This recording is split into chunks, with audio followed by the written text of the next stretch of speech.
समय कैसे बदल गया। इसरो प्रमुख एस सोमनाथ ने खुलासा किया कि चंद्रयान-3 ने नासा को कैसे प्रभावित किया। समय कैसे बदल गया।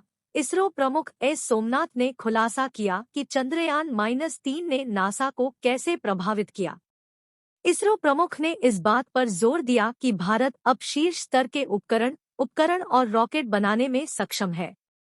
दिवंगत पूर्व राष्ट्रपति डॉक्टर एपीजे अब्दुल कलाम की 92वीं जयंती के उपलक्ष्य में हाल ही में एक कार्यक्रम में इसरो के अध्यक्ष एस सोमनाथ ने अंतरिक्ष प्रौद्योगिकी में भारत की प्रगति के बारे में एक प्रेरक कहानी साझा की। सोमनाथ ने चंद्रयान-3 अंतरिक्ष यान के सफल विकास पर प्रकाश डाला। उन्होंने खुलासा किया कि नासा की जेट प्रोपल्शन लेबोरेटरी (जेपीएल) के विशेषज्ञ, जो जटिल रॉकेट मिशनों पर अपने काम के लिए प्रसिद्ध है, को चंद्रमा पर लैंडर की सॉफ्ट लैंडिंग से पहले ही चंद्रयान-3 की विकासात्मक गतिविधियों को देखने के लिए आमंत्रित किया गया था। अमेरिकी विशेषज्ञ अंतरिक्ष यान में इस्तेमाल किए गए उन्नत लेकिन लागत प्रभावी वैज्ञानिक उपकरणों से इतने प्रभावित हुए कि उन्होंने सुझाव दिया कि भारत को अपनी अंतरिक्ष प्रौद्योगिकी उनके साथ साझा करनी चाहिए। इसरो प्रमुख ने इस बात पर जोर दिया कि भारत अब शीर्ष स्तर के उपकरण और रॉकेट बनाने में सक्षम है। पीटीआई की एक रिपोर्ट के अनुसार उन्होंने दावा किया कि यही कारण है कि प्रधानमंत्री नरेंद्र मोदी ने अंतरिक्ष क्षेत्र को निजी खिलाड़ियों के लिए खोल दिया है।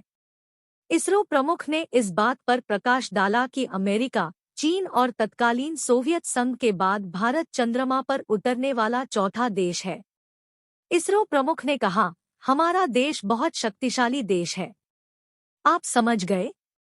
देश में हमारा ज्ञान और बुद्धिमत्ता का स्तर दुनिया में सर्वश्रेष्ठ में से एक है। चंद्रयान-3 में जब हमने अंतरिक्ष यान को डिजाइन और विकसित किया, तो हमने जेट प्रोपल्शन प्रयोगशाला नासा जेपीएल के विशेषज्ञों को आमंत्रित किया, जो सभी रॉकेट और सबसे कठिन मिशन करते हैं। उन्होंने कहा, नासा जेपीएल से लगभग 5 से 6 लोग इसरो मुख्यालय में आए और हमने उन्हें चंद्रयान-3 के बारे में समझाया। यह सॉफ्ट लैंडिंग 23 अगस्त को होने से पहले की बात है। हमने बताया कि हमने इसे कैसे डिजाइन किया और हमारे इंजीनियरों ने इसे कैसे बनाया और हम चंद्रमा की सतह पर कैसे उतरेंगे, और उन्होंने बस इतना कहा, कोई टिप्पणी नहीं। सब कुछ अच्छा होने वाला है। सोमनाथ ने छात्रों को अंतरिक्ष प्रौद्योगिकी में भारत को और अधिक शक्तिशाली बनाने में योगदान देने के लिए प्रोत्साहित किया। उन्होंने उल्लेख किया कि यह सिर्फ इसरो नहीं है, हर कोई अंतरिक्ष अन्वेषण में भाग ले सकता है। उन्होंने चेन्नई में अग्निकुल और हैदराबाद में स्काईरूट जैसी कंपनियों का उदाहरण दिया जो रॉकेट और उपग्रह बना रही है। उन्होंने कहा, तो आप छात्र समझ सकते हैं कि समय कितना बदल गया है। हम भारत में सर्वोत्तम उपकरण और सर्वोत्तम रॉकेट बनाने में सक्षम हैं।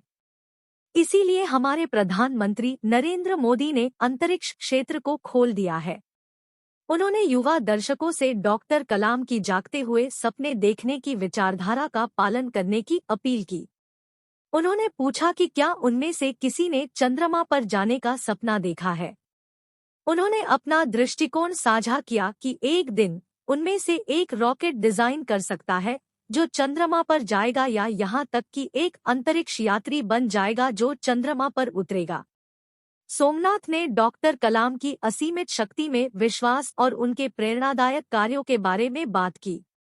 उन्होंने सभी से अपनी शक्ति खोजने और राष्ट्र निर्माण में योगदान देने, भारत को एक शक्तिशाली देश बनाने का आग्रह किया।